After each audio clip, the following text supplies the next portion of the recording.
Hello, my lovely sunshiners. Today I wanted to talk to you about emotional clutter and what it is and why we feel so stuck all the time. So you've cleaned your space, you've made your list, and you still feel stuck.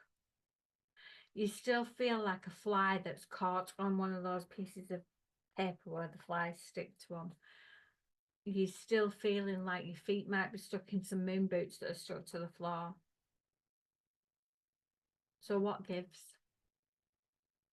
You might be dealing with what I would call emotional clutter, and it's just as heavy as the physical kind. In fact, I think that emotional clutter can be so much heavier than physical clutter. The reason why, and you're probably asking, well, what is emotional clutter? You know, emotional clutter is the unprocessed pain, the unprocessed guilt, the shame, the limiting beliefs, emotions and memories that haven't been, filed away properly, that are just floating about and driving you insane.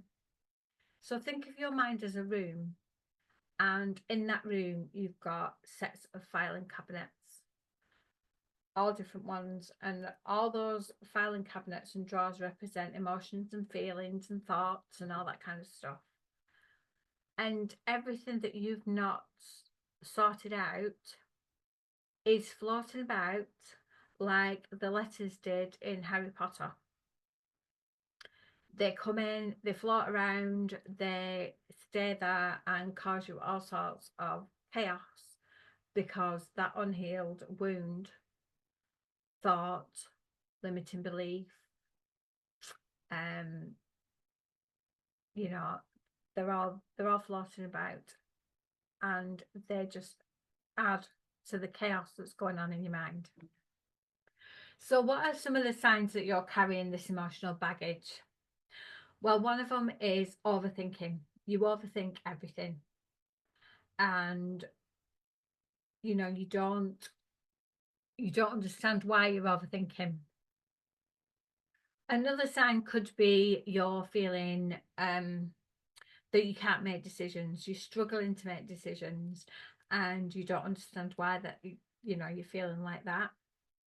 You can also feel drained, but you don't know why you feel drained. You wake up and you have one of those, I'm just having one of them days today,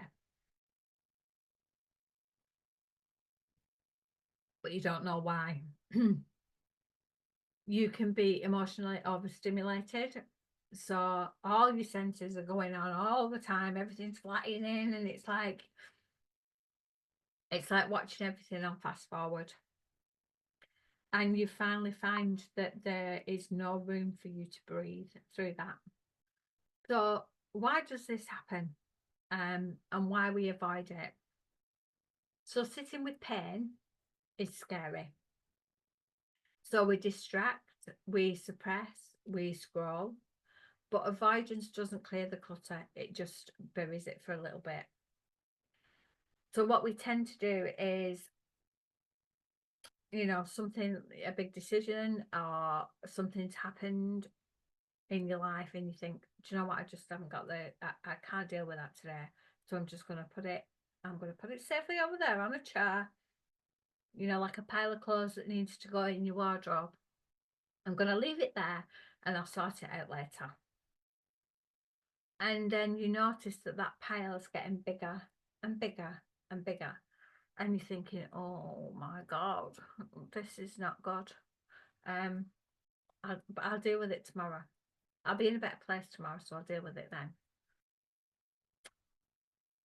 So recognizing that you've got these emotions going on and things floating around in your mind that you need to deal with, and you need to deal with them one at a time.